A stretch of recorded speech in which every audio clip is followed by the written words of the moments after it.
ভারতের প্রধানমন্ত্রী নরেন্দ্র মোদি ভাবতেই পারেননি তার কোনো যুক্তি এবার আর ধোপে টিকছে না। জনমত জরিপগুলো যে ভুল আগে থেকেই বলে যাচ্ছিলেন বিরোধী নেতারা। ভোটের ফলে প্রত্যাশার চেয়ে বেশি হাড্ডাহাড্ডি লড়াই, তবুও এবার জোর বাঁচা বেঁচে গেছেন মোদি। জোটই এখন আশা ভরসা। কিন্তু সেটা কতদিন? কারণ নির্বাচনের ফল মোদির জন্য একটি বড় ধরনের ব্যক্তিগত আঘাত। গুজরাটের সাবেক মুখ্যমন্ত্রী ও ভারতের প্রধানমন্ত্রী হিসেবে আগের ভোটগুলোতে পেয়েছিলেন ব্যাপক সংখ্যাগরিষ্ঠতা। তার একছত্র বিজয়ে এক দশক ধরে দেশের রাজনীতিতে তুমুল প্রভাব ফেলে চলেছেন নরেন্দ্র মোদি।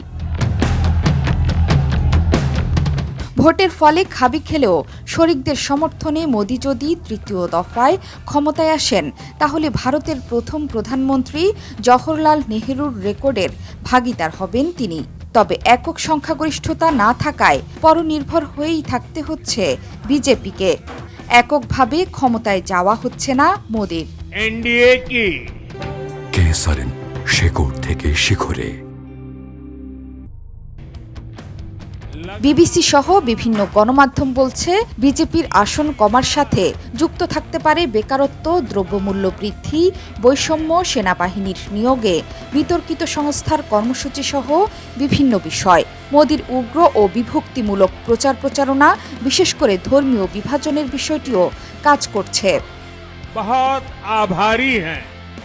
উচ্চাকাঙ্ক্ষী প্রচার আপ কি পার 400 পার এর লক্ষ্য ছিল তার এনডিএ জোটের 400 আসন দখল।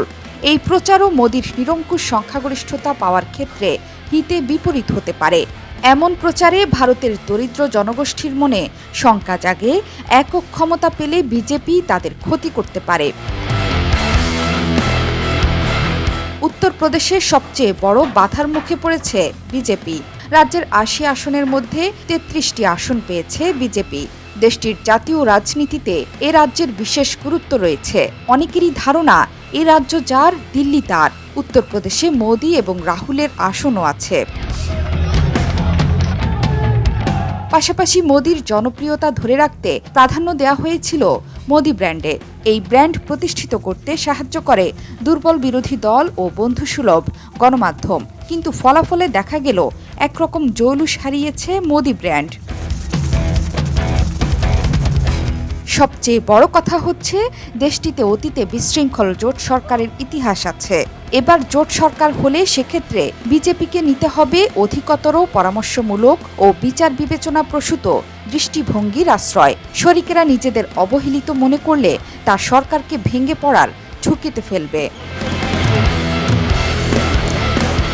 যে দল একসময় নিজেদের সর্বে সর্বা বলে মনে করত, ক্ষমতায় যেতে সেই বিজেপি এখন মিত্রদের দিকে তাকিয়ে, যেটি ছিল না 2014-2019 সালে।